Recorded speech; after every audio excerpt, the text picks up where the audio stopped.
Well, good morning. Happy Sunday to y'all. Like I said, I'm going to get right into the parable of the garden keeper.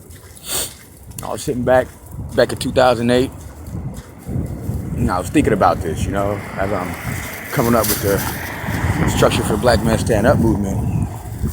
And I saw our neighborhood as a garden.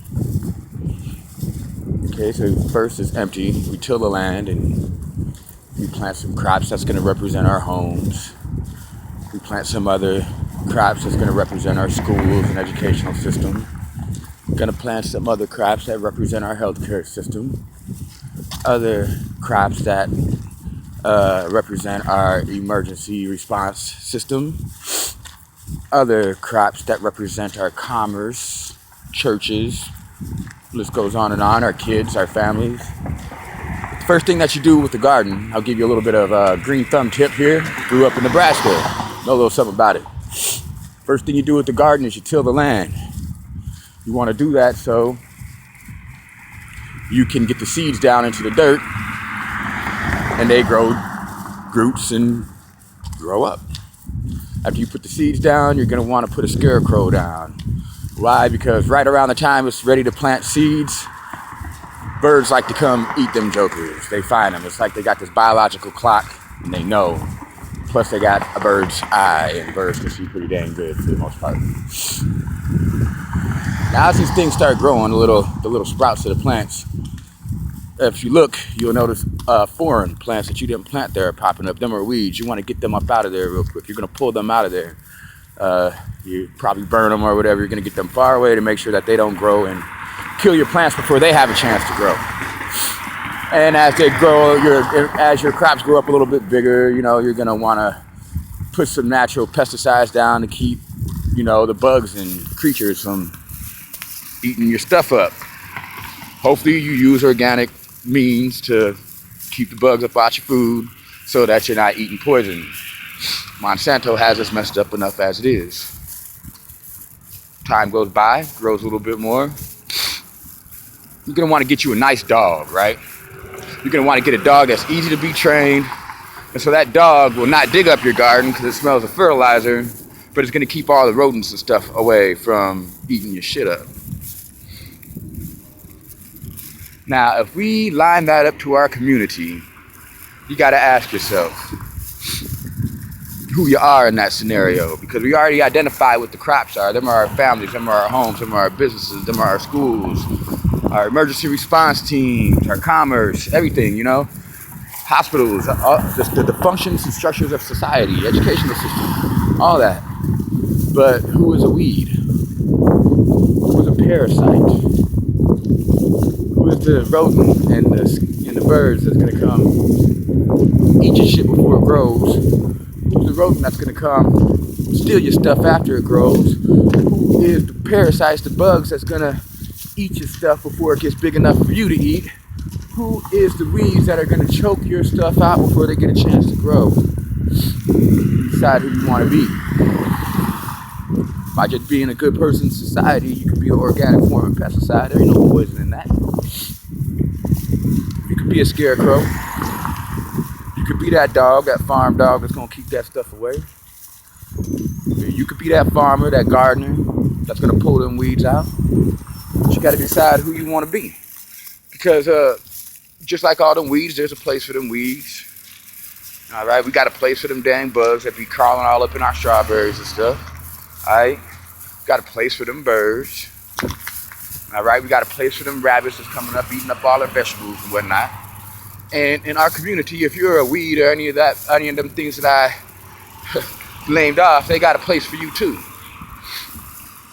Now, I have to attach this little bit of knowledge to this right here, because I know a lot of y'all are kind of looking at me sideways because I painted a pretty vivid picture right here, right? That picture says that some people's going to be having to get the fuck out of our houses and stuff. There's going to be a lot of things in our neighborhood that are not going to be tolerated no more, and so on and so forth. That's what that stance says, right? So it goes back into, oh man, Marcus, man, black man, stand up. You're trying to get me to be a snitch, man.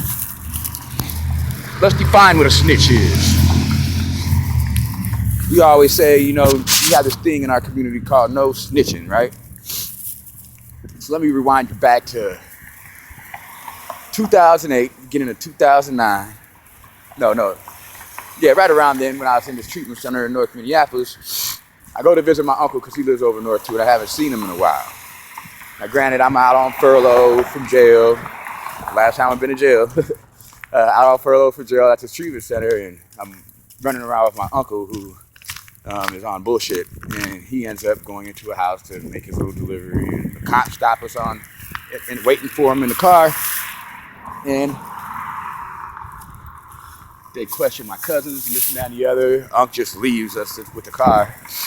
So I start walking. I'm 2 blocks away from the sober house. I start walking back to the sober house and got my book bag and everything. And they had put me in the car and saw my BCA file and my DOC file and everything, which was really lovely. And I let them know, hey, I'm in treatment. I'm trying to get my life together. Screw you. So they stop me as I get down the street. Hey, come here real quick. I just kind of look at them like, you know, okay. I'm like, what? They're like, oh, no, nothing. We just got to ask you something, and you're not in no trouble or nothing. Just, when I get up to the car, they say, hey, do you want to make some money? I looked at them, I said, huh? They said, yeah, just tell us who's selling dope around here. And I had a look at them, and I looked them straight in the eye, and I said, dude, I live here. You think people ain't seeing me sitting here talking to you right now? Trying to get me killed. So I understand, you know, where people are coming from about that. But if I would have said, yeah, I'll take a few dollars for some information, that would have made me a snitch. Because a snitch gets compensation for his information. So a snitch has something to gain from telling on a motherfucker. All right? And I'm just going to be blunt with you, no sugar with this, right? Because I see this newspaper report about an elderly black woman in the Bronx who called the police 311 times on the drug dealers in her neighborhood, and they took her to jail. And then I saw somebody comment, that's what you get for snitching. Hey, that old lady wasn't snitching. She's not an informant. She ain't getting paid for that. That old lady's sick and tired of being scared and all that bull stuff going on outside of her house. She's an old lady. She's supposed to like drug dealers hanging out outside her apartment building? I don't think so. Now, we all got to be real and we got to be honest with ourselves. Because if you really just don't care, then you really just don't care. And like I said in the beginning of this video, they got a place for you. There's going to come a time when we're going to have to set a higher standard among ourselves about what we be accepted in our community or not. And the more that we accept the garbage, the more that we are making asses out of the folks who say Black Lives Matter. A little something for you to think about while you're rolling up. You know what I mean?